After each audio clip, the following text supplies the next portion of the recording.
Alright YouTube, back again with what looks to be another belt review video. It's been a while, but here we are. So as you can see, I've got a WWF Replica Intercontinental Championship over my shoulder. Thing is though, this one isn't the main attraction. The main attraction is this bad boy right here. Got a new belt. So anyway, let's get straight to it.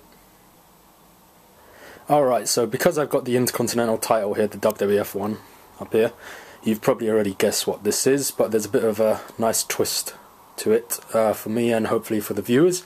Basically, before I get started, I just want to say people have always referred to me saying like, oh, I thought you were trying to cut down on your collection, referring to me as a collector most of the time. I suppose, yeah, I entitled the last video my WWF Replica Belt Collection, but I don't sort of feel like I'm a collector really. Like, I don't, every time a new belt comes out, I don't look to just get it. It's, if a belt interests me, I'll get it, and I'm gonna shut the hell up because you don't want to know about that. So let's get straight to it. So anyway, here you've got the WWF replica of the Intercontinental Championship that was previously used, and like I say, you've probably already guessed what this is, but in a moment I shall click my fingers and we shall be getting on with this review of this belt right here. So anyway, here we go. Drum roll please. That's right, it's the classic Intercontinental Championship that they currently use on TV.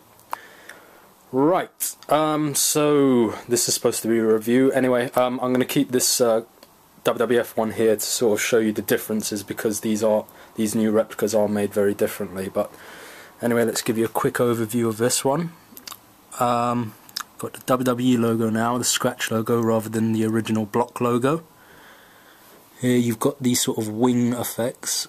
These were on the original, the very first one. Give you an overview of it.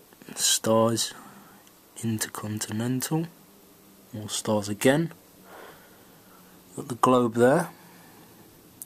Here you've got heavyweight wrestling, and then champion down the bottom here.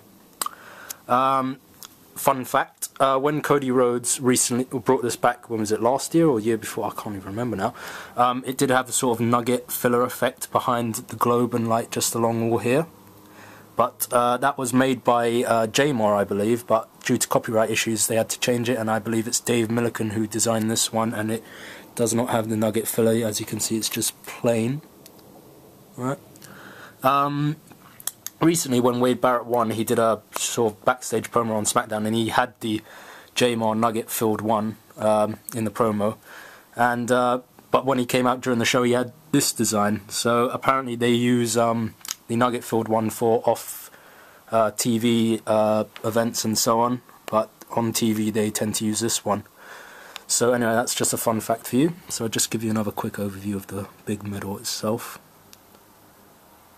I don't know what the lighting's coming out as, but in comparison to old replicas, the paint isn't as gold, but in just looking through my flip camera here, it does look a bit pale, but in, right, there you go, it looks pretty gold there. Can't complain too much though. So this is the first side medal. Here again you've got the scratch WWE logo rather than the block one. And you've got two geezers grappling here. I'm going to go into more depth about this here. Once again, scratch logo. Two geezers going at it again. Grappling, that is. Alright. And on the other side, it's just exactly the same. It's just the wrestlers are reversed. And what I like about this, you get the actual sort of, let's say, logo plate.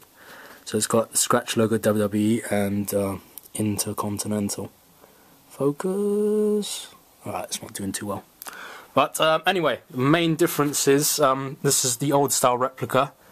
If you know your stuff, you can see that the indentation on this is very poor, because apparently these were stamped, let's say, when they made the actual molds and prints for this, whereas the new replicas, they are casting it from the official belts now. So just have a look. You can see, hopefully, it's elevated a lot more. For example, have a look at the text right there. and the text on this one, or let's say these wing things here, look, you can barely see it. So they often tend to refer to these old replicas as flat chit on the internet. I just want to have a quick mention. Got this belt from someone on Belt Talk called Wrestling Fan Number 6, or Wrestling Fan 6. Quick mention, got this shipped from America. I know I'm only going to, when I sell my belts, I'm only going to ship them within the UK.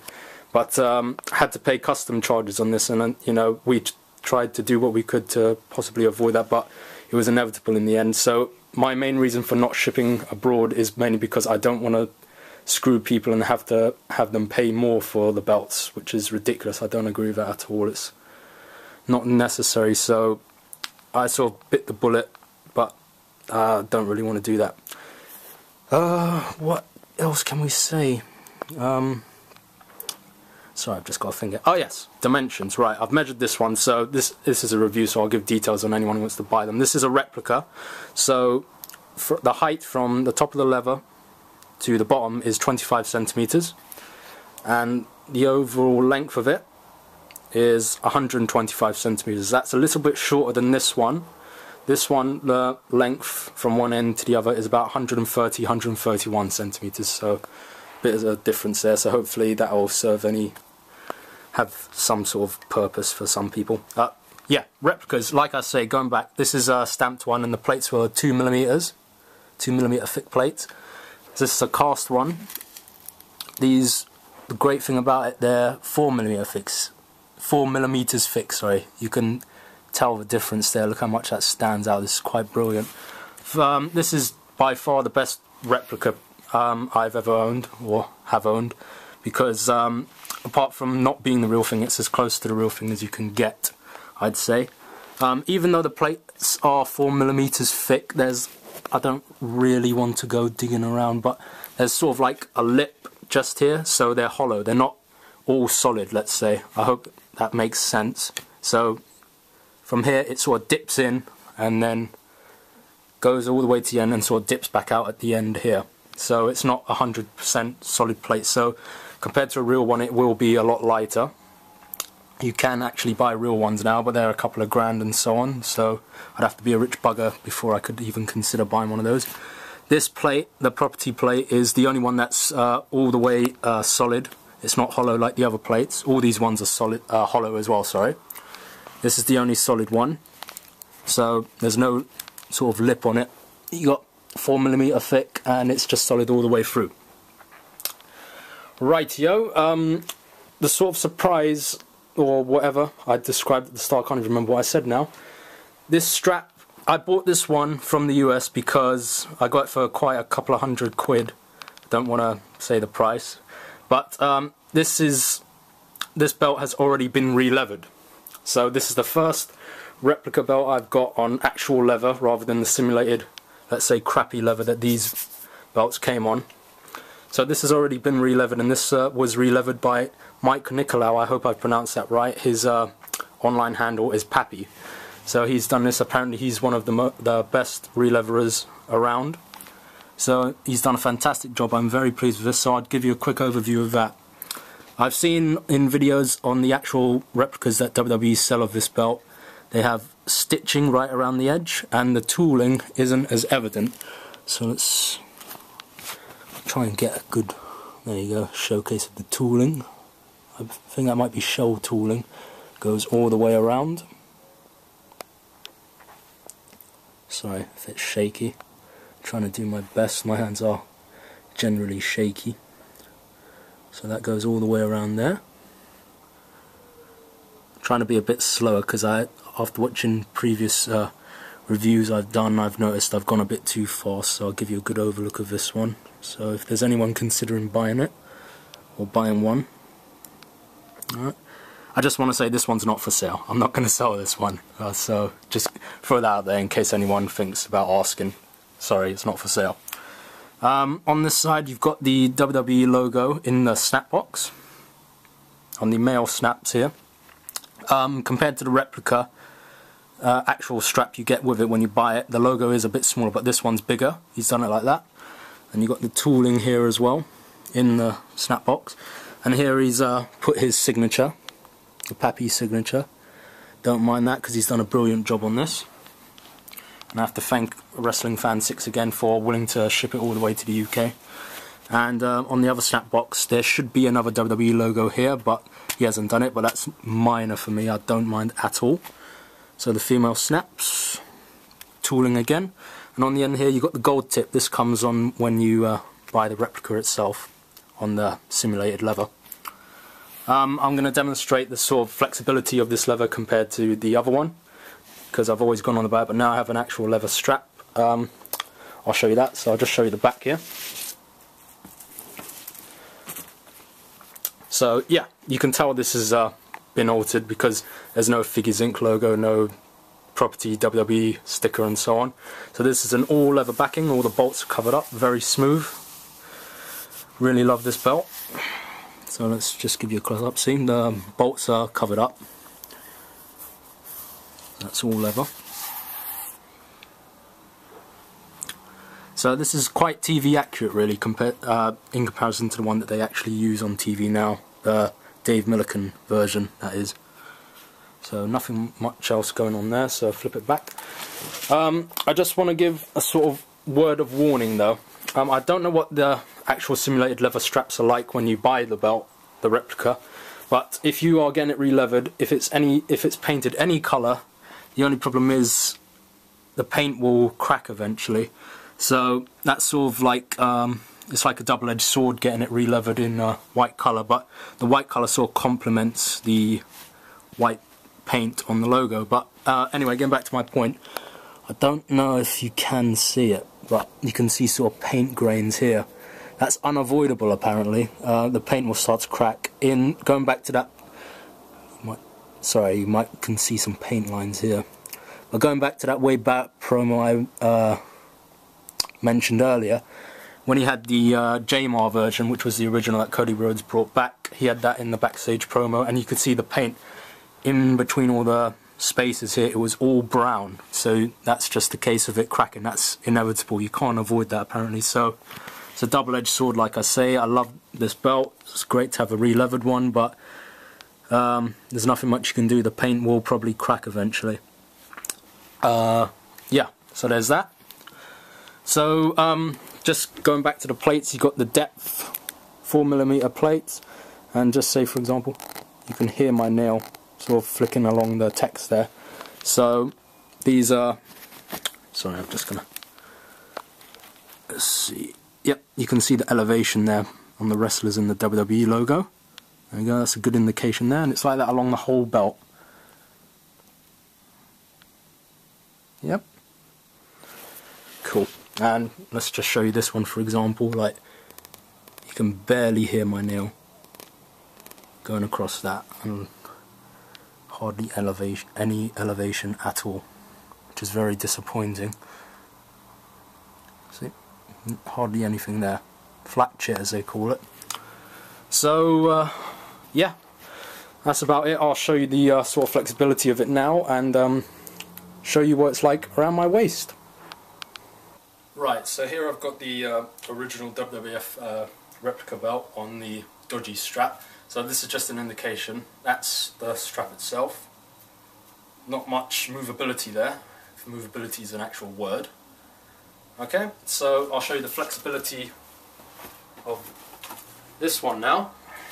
On an actual leather strap, you can see already there's a lot of hangage there, and got a lot more flexibility there. So I want to show you now something that really makes me laugh. Going back to this one hanging over the shoulder, it doesn't even touch my back. You could probably knock someone out with that. So that's just an indication of the simulated leather. On these ones, apparently they put cardboard or something inside, so it's quite terrible really. So yeah, going back to that, the main point, doesn't touch my back at all. And let's try this one. The re-leathered one over my shoulder. You can see clearly there, I can even feel it, it's hanging straight on my back, drops straight down, no problem at all. So yeah, that just shows you the difference between a simulated leather strap and a genuine leather strap. So something for viewers to ponder on. But anyway, I'm going to put this around my waist now. Normally I do a camera cut, but this time I'm going to show you this because Paul Martin, when he relevers, I have to do it this way because I'm an idiot. Paul Martin, when he relevers, he says the snap box needs to be broken in, but this one's pretty good. So, easily snapped up, sorry, got one last set here. Easily snapped up. Turn this baby around. And hopefully this is in camera shot. That's it around my waist.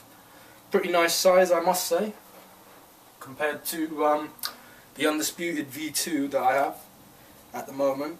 That one's huge, but this is just about a lovely size. It fits nicely. The simulated leather one fits nicely as well, really, around the waist, but it's just the sort of hangage, let's say. But yeah, that's that around my waist. I'm about 6 foot, so if that makes any difference to people who's looking to buy one of these, this is the sort of size you're looking at on a 6 foot person. Alright, I'll give you another whirl.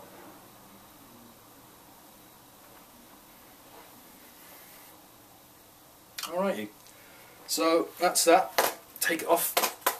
It's a beautiful belt. I'd say that in comparison, I used to really like this belt, that's why I got one back in the day, but I just think this one looks a lot more prestigious than this one now. Something I should have mentioned as well, because these are cast replicas, the paint job on this is a lot better than this one as well, the stamped ones, but I've heard that the paint job isn't as clean as a genuine one, which you'd probably expect, but I mean, I can't really notice any imperfections on it, maybe just a little bit on the, just put this down, on this plate here. I'm trying to spot it now actually. Yeah, just on the A, the paint's not as brilliant. I don't know if you can see that because I'm not seeing the screen right now. But other than that, paint job's quite superb really, to be honest. Very happy with this belt. I think it's a beautiful belt. I can see why Stone Cold Steve Austin thinks this is his favourite belt. He had his Broken Skull Ranch belt modelled on this one. So yeah, that about concludes this review. Like I said, this one's not for sale. I apologise again for only sending within the UK the ones I am going to sell. I'm hoping to do that very soon. I keep saying that, but things drag on. So yeah, that's what you get with a genuine leather strap. The Replica Intercontinental with the 4mm thick plate. So anyway, thanks for watching. I hope you've enjoyed. I hope it's been informative for anyone who's thinking about buying one of these. Is it worth the money? I'd say yes. I don't know what the strap's like. Apparently they are better than the other ones, but I can't comment on that because I didn't get the actual original strap with this. It had already been re-leathered and I bought it direct. So yeah, I think it's definitely worth the money if you're looking to buy a replica and you like this belt. It's definitely worth the money. But I have said before, I wouldn't buy any more replicas, but just because this was already re-leathered and the quality of the replicas has improved a great amount, I decided to spend some money on this one. But other than that, there's just been a cast replica of the WWE Big Eagle. Looking at pictures, it doesn't look all that great, but it's a WWE version, not WWF, so that kind of puts me off as well. But yeah, unless they do something spectacular, I probably won't buy any more replicas now. That is it. Yeah, sorry, I'm backtracking here, but the cut of the leather as well is very straight, rather on the actual strap you get with it when you originally buy it, it's more rounded. So this is pretty TV accurate, apart from the other WWE logo being in that snap box. But anyway, right, that's it. I'm going to shut up now. Like I say, I hope it's been informative. Thank you for watching. Thanks to any new subscribers. The old Twitter thing's knocking about somewhere. If you want it, it's up to you. I'm not going to force you to. I'm not going to tell you what to do. But yeah. Anyway, thanks for watching. That's the last time I'm going to say that. And all the best.